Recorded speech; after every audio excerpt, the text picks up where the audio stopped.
A paz do Senhor Jesus Cristo. Que Deus esteja abençoando os nossos corações enquanto meditamos na palavra do Senhor. Essa semana e semana que vem, pretendemos fazer uma série de estudos de 12 partes, chamado Série Teologia, onde estaremos estudando esse importante tema.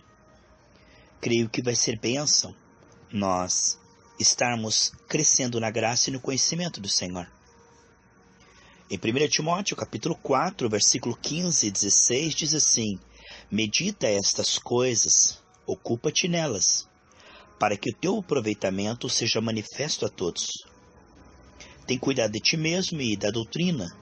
Persevera nessas coisas, porque fazendo isso te salvarás, tanto a ti como aos que te ouvem. Essa é a parte 1. Nós vamos estar falando sobre a importância da nossa teologia ser bíblica. Hoje vemos muitas seitas e heresias que acrescentam visões.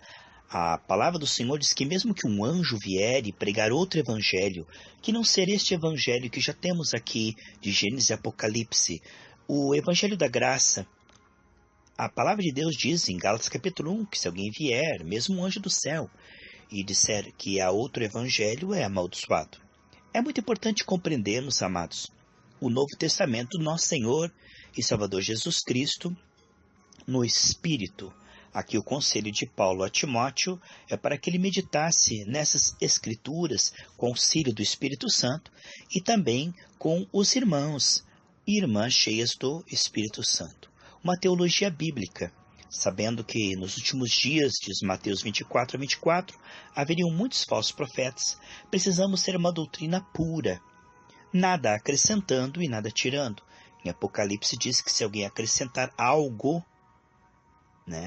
será acrescentado na vida deles as pragas.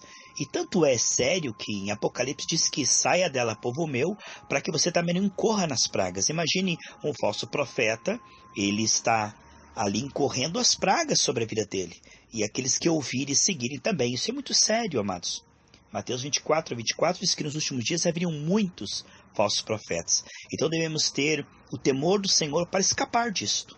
Nesses últimos dias há muitas distorções, heresias e falsos profetas.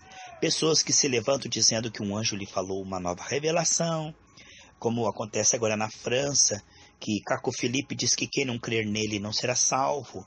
Outros brahmanistas, discípulos de William Marion Branham, que disse que Jesus não salva, que se você não crer em William Marion Branham. Umas coisas muito loucas, amados.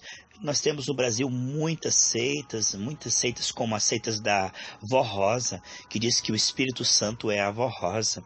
Amados, e as pessoas embarcam no mormonismo, no adventismo, do sétimo dia, que crê que não adianta crer em Jesus. Se você comer carne de porco ou não guardar o sábado, você perde a salvação. E muitas pessoas embarcam, irmãos. Temos aí os testemunhos de Jeová, que dizem que Jesus Cristo é um Deus com letra minúscula e que o Espírito Santo é força ativa, mas não é uma pessoa. É muito sério o que vemos hoje no Brasil, além das seitas que se tornam perigosas pela evangelização e pelo engano que arrastam multidões. É o falso evangelho que hoje está sendo pregado, o evangelho comercial, que se vende objetos. Isso é muito sério, irmão, isso é idolatria. A pessoa crê que comprando aquele objeto e levando para casa, ela vai ser abençoada, ou então ela vai ter que fazer um certo sacrifício financeiro para Deus abençoá-la. Isso é muito sério. O que vemos na igreja brasileira hoje é uma distorção muito grande e uma heresia e uma apostasia quase que generalizada. É claro que ainda existem muitos pastores, como Deus disse para Jeremias, que ele estava pregando a palavra e a maioria dos profetas estava pregando o contrário, mas Deus estava com eles para ele não desanimar. E ele foi até o fim. E mesmo no tempo de Elias, Deus disse: ó, Elias, não desanima, porque ainda tem 7.000 intercedendo por você que não se dobraram diante de Baal. Então, nessa geração existe, irmãos, profetas verdadeiros. Existem pessoas que pregam a palavra com sinceridade, com simplicidade. E estes não pregam o que eles acham, a opinião deles. Eles não pregam a cabeça deles, nem pregam a si mesmo. Eles pregam o está escrito no Espírito. Porque muitas vezes a pessoa diz está escrito, mas está torcido. A maneira como ele interpreta é humana, carnal, né? Como eu citei uma vez para os irmãos, que eu estava ouvindo o rádio e um pastor de uma seita aí disse assim: irmãos, aqui em Isaías diz, vinde e comprai, sem dinheiro, vinho e leite. E aí eles, olha, viu o que está dizendo aí? Sem dinheiro. Se você tiver dinheiro, não vai ser abençoado. Então pegue todo o teu dinheiro, deixa aqui no altar, saia da igreja sem nenhum dinheiro, aí você vai poder comprar e ser abençoado. Você está vendo a que ponto esses mercenários, esses lobos, né, que fazem negócio da casa de Deus. Jesus fez uma zorra e proibiu fazer vendas na casa dele. Hoje o que vemos é um comércio, amados. Na cantina da igreja é comércio, no bazar é comércio. Na igreja primitiva não havia venda de alimento, eles davam alimento aos necessitados. Eles não vendiam roupa. A roupa que o povo doava, ele dava para os irmãos, e tinha tudo em comum. Então, as ofertas que é dada espontaneamente serve para a manutenção da casa do Senhor. As ofertas que são dadas com amor, como de 2 Coríntios 9:7, lá você pode ver isto. Mas o que vemos hoje é um absurdo de igrejas cobrando trízimo, né? 10% pelo Pai, 10% pelo Filho, 10% pelo Espírito Santo. Isso é uma coisa mais maluca, mais doida. Pessoas fazendo cultos místicos, né? Toque no manto, entre nessas águas aqui comigo, me dá o teu envelope com tanto de dinheiro que eu vou subir no monte, lá no monte a tua vida vai mudar. Nossa vida já mudou quando Jesus diz está consumado. Então essa religião comercial, ela é uma loucura, irmãos. Ela é uma blasfêmia. Quando nós trocamos o sacrifício de Cristo por esses sacrifícios financeiros com a intenção de sermos abençoados, estamos caindo no pecado de simonia. Esse termo simonia é usado quando Simão, ali em Atos dos Apóstolos, ofereceu dinheiro para Pedro para receber o poder de Deus. E Pedro disse: você e o seu dinheiro para o inferno, as coisas de Deus não se compram com dinheiro. O dinheiro de um fiel, né, de uma pessoa que é filho, que ama a obra de Deus, que dá com carinho, com amor para o avanço da obra de Deus, é uma coisa. Agora, o dinheiro para comprar a bênção, o dinheiro para ser abençoado, essas coisas não se misturam, irmãos. Isso é uma coisa muito louca. O que vemos é uma crise teológica muito séria no Brasil. Nós vemos realmente que muitos dos que estão dizendo assim diz o Senhor, estão realmente sendo cegos guiando cegos. As pessoas já não pregam a Bíblia, não pregam aquele evangelho que Paulo pregava. Irmãos, hoje o que se prega são mitos. O Senhor disse que nos últimos dias os homens teriam coceira nos ouvidos, né? E procurariam pregar um outro evangelho. Então, o que vemos hoje é misticismo, comércio. E essas pessoas se auto-intitulam apóstolos, pessoas que receberam revelação do terceiro céu, pessoas que têm poder de dar para você as coisas de Deus em troca de dinheiro. Fuja dessas coisas, irmãos. Você quer o evangelho gratuito. A Bíblia diz em Mateus 10:8, de graça receber, de graça dai. Aonde entra o comércio, o Espírito Santo se entristece e sai. Jesus não mudou, ele fez uma zorra e disse, não façam da casa de meu pai um comércio.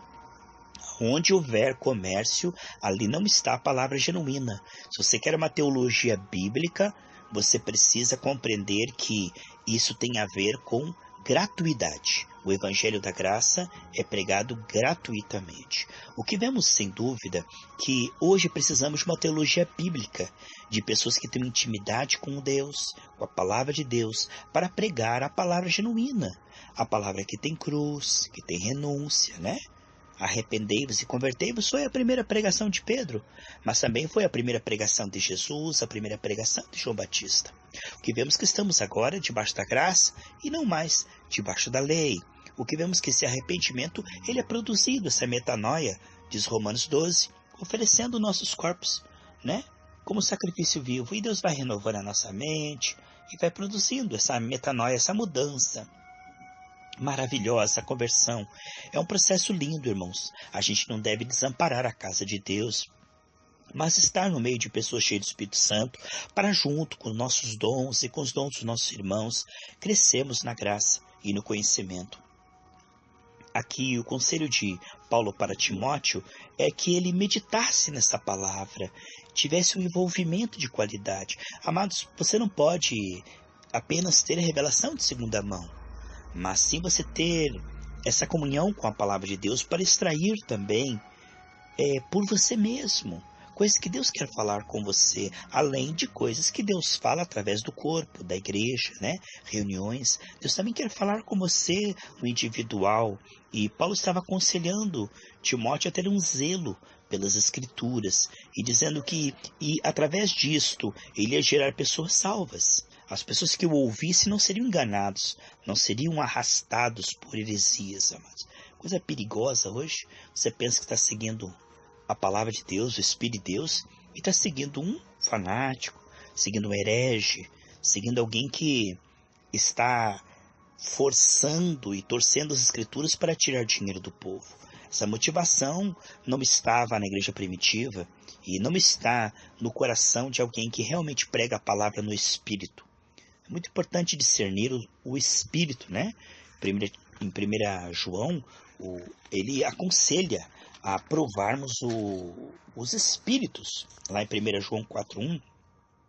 Então é muito importante nós provarmos os Espíritos, porque às vezes, amados, o que falta hoje é temor e discernimento. Peça para o Senhor, Senhor, me dá um coração temente e um coração que discerne os Espíritos, porque aí vem o lobo vestido de ovelha, falando que está pregando a Bíblia, mas se você tiver uma comunhão com o Senhor, você vai sentir, porque a ovelha conhece a voz do bom pastor, que tem algo errado, e você não vai seguir aquele ensino. Hoje, amados, nós precisamos investir tempo com pessoas cheias do Espírito Santo, né? Tanto no louvor, como no ensino, como, sabe, livros, literatura. Não podemos perder tempo com pessoas misturadas com maçonaria, misturado com política, igreja misturada com esportes violentos, igrejas misturadas, amados, com festas juninas, igrejas misturadas com adultério, pessoas tocando no púlpito em fornicação e vai impor as mãos sobre as pessoas, passando esses espíritos. Então, não estou dizendo isso para você ter medo, estou dizendo isso para você orar a Deus, que Deus vai te guiar. Se você tiver uma boa igreja, você vai, através da tua comunhão com o Senhor, ajudar essa igreja a crescer. Se você tiver uma seita, uma heresia, Deus vai te mostrar, porque o que pede, recebe, né? Deus não dá pedra para quem pede pão, não dá escorpião para quem pede um peixe. Então, se você estiver sendo enganado, Deus vai te mostrar aí na tua cidade uma outra igreja que prega o evangelho gratuitamente, com sinceridade. Então não fique preso, irmãos. Não fique preso à tradição. Eu nasci nessa religião, vou morrer nessa religião. Não. Diga, Senhor, fala comigo. Se eu estou enganado, se eu estou numa seita, se eu estou numa igreja que não vai, que a coisa ali é carnal, é mundana, o ambiente, a atmosfera é morte, a pessoa chega ali, não vence o pecado, não vence financeiramente, não sara. A família não acontece nada. Irmãos, nós precisamos orar e buscar ao Senhor, porque o reino de Deus, ele é virtude, né? Diz 1 Coríntios 4:20. Peça para o Senhor, Senhor, realmente não deixe eu ser confundido nem envergonhado. Ali em Isaías 45:17 diz que aquele que crê no Senhor, né, com humildade, com temor, ele nunca será confundido nem envergonhado. E hoje nós precisamos de uma teologia bíblica. Sabe, nós precisamos voltar, irmãos, todos pregadores, né, ensinadores da palavra, voltar a pregar a Bíblia. Hoje, irmãos, a pessoa fica contando historinhas ali. A pessoa fica ali dizendo a opinião dela, sonhos, visões, mas não estão pregando o Evangelho do Senhor Jesus Cristo, o Evangelho da santificação pela graça, o Evangelho que gera um povo todo seu, zeloso, especial de boas obras ao Senhor, que gera um povo temente, humilde, quebrantado, frutífero, um povo que dá bom testemunho, né? Frutos bons. Um povo que seja sal da terra e luz do mundo, pela graça, não pela culpa, não por cobrança de comportamento de cotas, né? Não é ficar forçando o novo convertido aí. A Bíblia diz em Tiago capítulo 3, versículo 1, que muitos de vocês não sejam mestres. Então a pessoa vai ter mais rigor. Então ela começa ali, a torta direito, e é jogada, é lançada a ensinar outros, mas ela mesma não tem ainda conhecimento do Senhor Jesus Cristo e das Escrituras. Então, a pessoa não deve ser forçada a produzir. Não há nada errado de evangelizar. O novo convertido pode evangelizar, pode ter uma oportunidade num culto, claro que sim. A questão toda é que nós precisamos ter o temor do Senhor para nós não sermos corrompidos e enganados. Porque, irmãos, olha, hoje nós vivemos um tempo de muitas vozes. Muitas pessoas que vêm em nome do Senhor, o Senhor Jesus disse, enganariam a muitos. E hoje as pessoas parecem que não têm discernimento para discernir que este comércio cristão não é uma teologia bíblica. Se voltarmos ali, você mesmo pode fazer isso, eu também, e lermos a Bíblia ali, ó, leia a Bíblia de Mateus até Apocalipse com muito cuidado. Você vai ver a simplicidade que era a igreja primitiva. É maravilhoso ver que eles contribuíam financeiramente, que eles tinham um amor pela obra do Senhor, sim, mas não havia uma ligação comercial, era algo puro, singelo, sincero. E a principal marca hoje de uma seita são 2 pontos, irmãos, que eu quero discutir com você. Primeiro ponto é, veja bem, quando o que o líder diz ou escreve tem tanto peso como as escrituras. Não basta as escrituras. Tem as escrituras mais os escritos de Ellen White. Os escritos do fundador ali dos Mormons têm tanto valor, seus escritos, quanto a Bíblia. Os que os TJs escrevem têm tanto valor como a Bíblia. Então, a gente vê que a marca de uma seita é que não é só a Bíblia, tem mais o livrinho do líder, mais a visão do líder, mais a opinião, sonhos e revelações do líder. Isso é muito sério, muito perigoso, irmãos. Nada se compara às escrituras. Quando uma pessoa disser algo, aonde está escrito? Né? Vamos ser um crente de Bereia, onde é que está na Bíblia isso? Se não está na Bíblia, não quero saber tua opinião, não vim aqui para ouvir tua opinião, não vim aqui para ver tua revelação, teus sonhos, eu quero saber o que está na palavra do Senhor. Voltarmos às escrituras com simplicidade. Então, uma marca de uma seita muito clara é que o peso das revelações dos livrinhos do líder tem tanto valor como as escrituras. O segundo ponto é o que eles pensam de Jesus. Todas as seitas não veem Jesus como Deus, como Filho de Deus, como sua obra consumada, né? Parece que o estar consumado não existe para eles. Nós, pastores, vamos ter que fazer isso para vocês serem abençoados. Vocês têm que comprar isso para vocês serem abençoados. Eles estão sempre tentando colocar junto eles e o que eles estão fazendo para você ser abençoado. Parece como Moisés, né? Porventura eu e Arão batalhamos nessa rocha para que vocês sejam abençoados. Então, essa loucura de que o evangelho da graça, de graça, do estar consumado, agora foi remendado, né? O véu parece que foi remendado, que Jesus abriu, agora todos temos acesso, todos nós somos iguais diante de Deus. Agora tem essa hierarquia doida, né? De cobertura espiritual, de pastor que agora sabe mais do que todo mundo e só ele tem a revelação, só a igreja dele é salva, só a denominação dele é que tem o Espírito Santo, como se colocasse o Espírito Santo numa caixinha, né? Como se fosse propriedade de uma denominação só. O Espírito Santo está preso em denominação nenhuma. Ele é muito maior que qualquer denominação, né? Nenhum de nós tem toda a teologia, nós temos parte dela, né? E precisamos aprender uns com os outros, e isso é saudável. O Espírito Santo está operando nos humildes. O que vemos sem dúvida é que esses 2 pontos devem ser vistos. Como a pessoa vê Jesus? As seitas veem Jesus como profeta, irmão de Satanás, né? Como diz os Mormons, que Jesus é irmão de Satanás e que nós vamos virar deuses um dia. E escreve lá na frente, lá, a igreja de Jesus Cristo dos Santos últimos dias. Uma igreja cristã. Não é, não. Os testemunhos de Jeová creem que não adianta crer em Jesus, não. Tem que crer somente em Jeová. Que se você adorar Jesus, você perde salvação. Testemunho de Jeová e bate de porta em porta e diz que são cristãos. Os adventistas que dizem que creem na graça e tal, vai estudar os livros da Ellen White lá. Já marcou a vida de Jesus um monte de vezes. A falsa profetisa. E o povo vai atrás, irmãos. O que vemos sem dúvida, além das seitas que colocam o líder como alguém místico, alguém que sem ele não vai, né? Todas as seitas têm um líder que sem ele a igreja não vai. Eu louvo a Deus pela graça, porque se eu partir, pastor João, né? o pastor Geraldo, o pastor Wilson, os irmãos que cooperam conosco, a igreja continua, porque ela não depende de nós. Ela depende das Escrituras e do Espírito.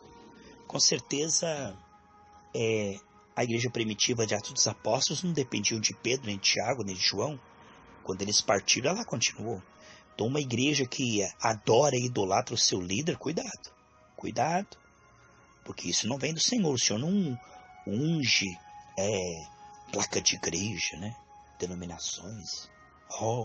Idolatrar o seu pastor, não, irmãos.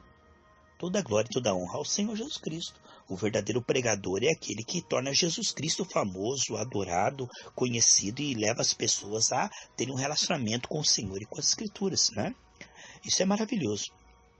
Outro ponto importante, além da questão que nós falamos, para nós verificarmos se a doutrina ela é bíblica, além do líder ser o semideus, né, o querubino, o super extra, né, além dessa questão dele querer se aparecer mais do que Jesus e os seus escritos serem tidos por inspirados igual a Bíblia e diminuírem o serviço do Senhor Jesus Cristo.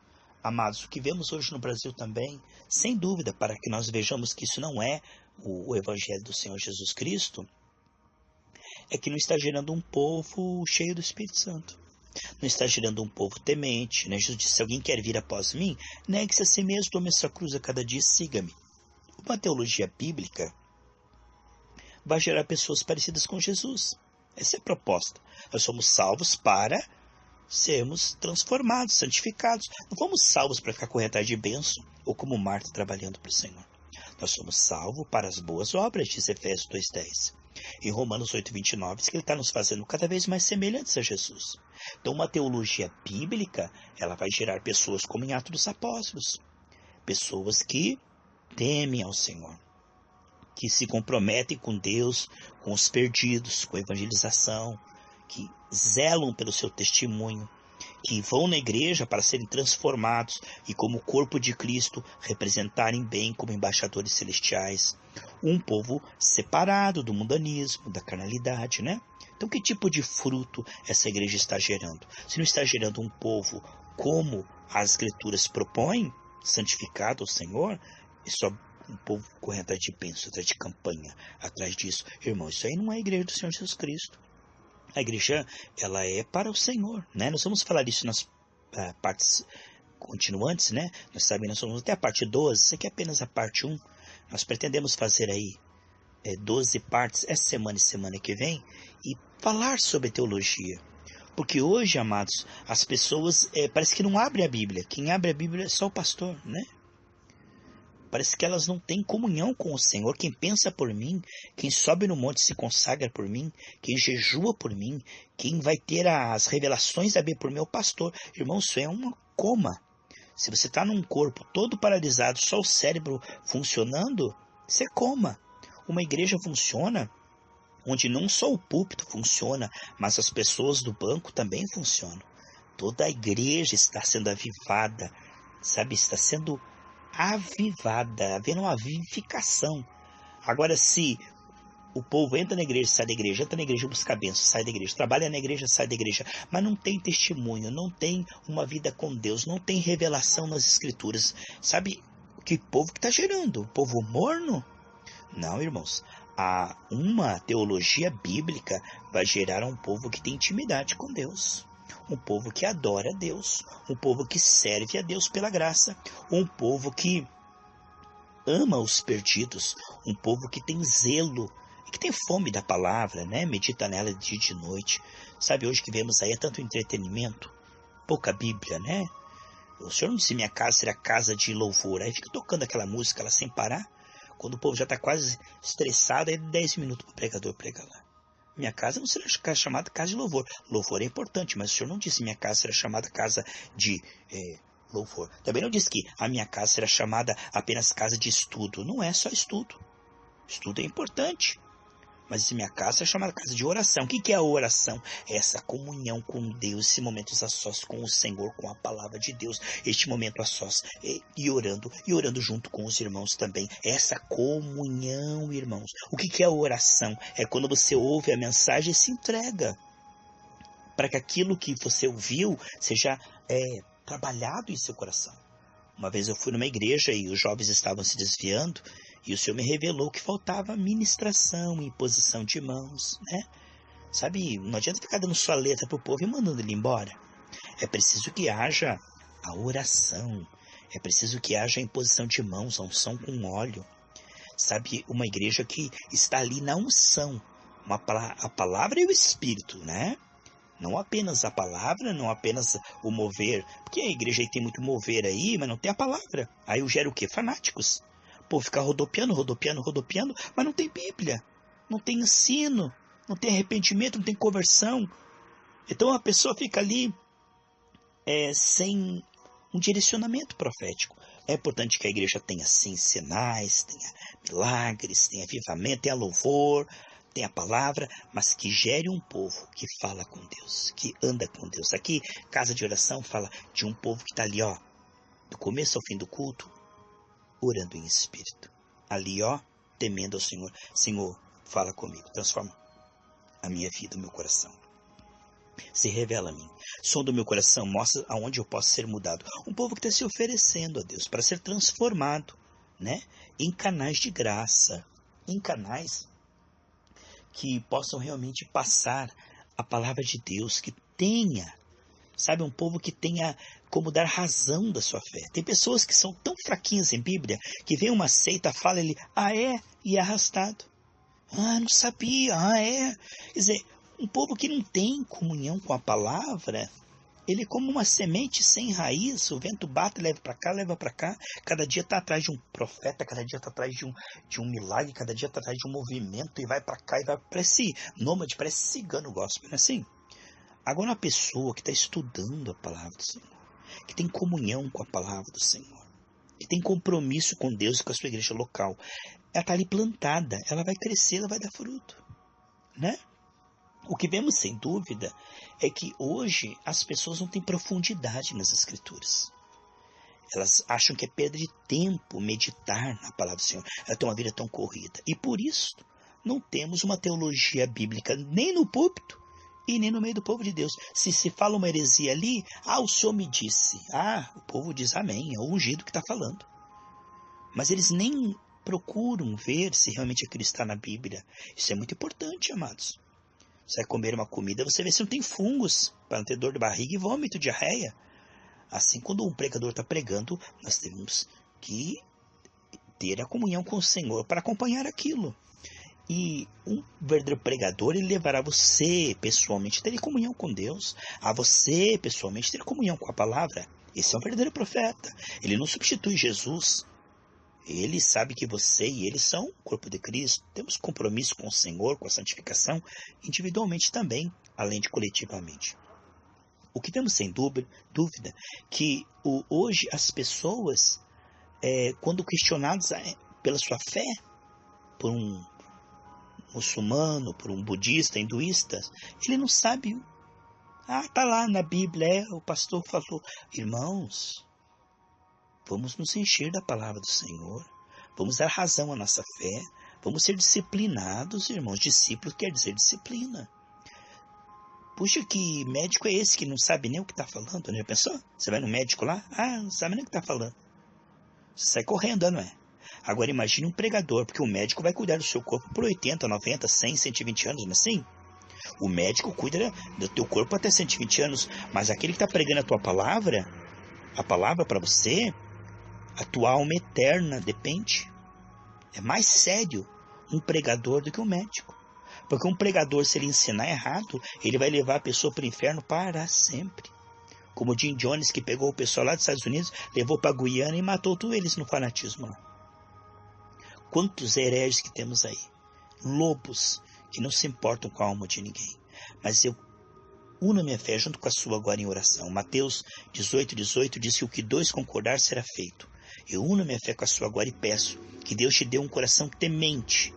e um coração que discerne os espíritos, para que você não seja enganado pelos falsos profetas. Estou aqui para você ficar acusando o teu líder, a tua igreja. Estou aqui para você ficar dividindo, contendendo. Se você não está bem lá, sabe, saia em paz, procura uma outra igreja, saia abençoando, saia sem contenda, saia em paz. Não fique criando confusão, criando fofoquinha, sabe, colocando um contra o outro ali. Não, não, meus irmãos. Se Deus lhe der direção, saia em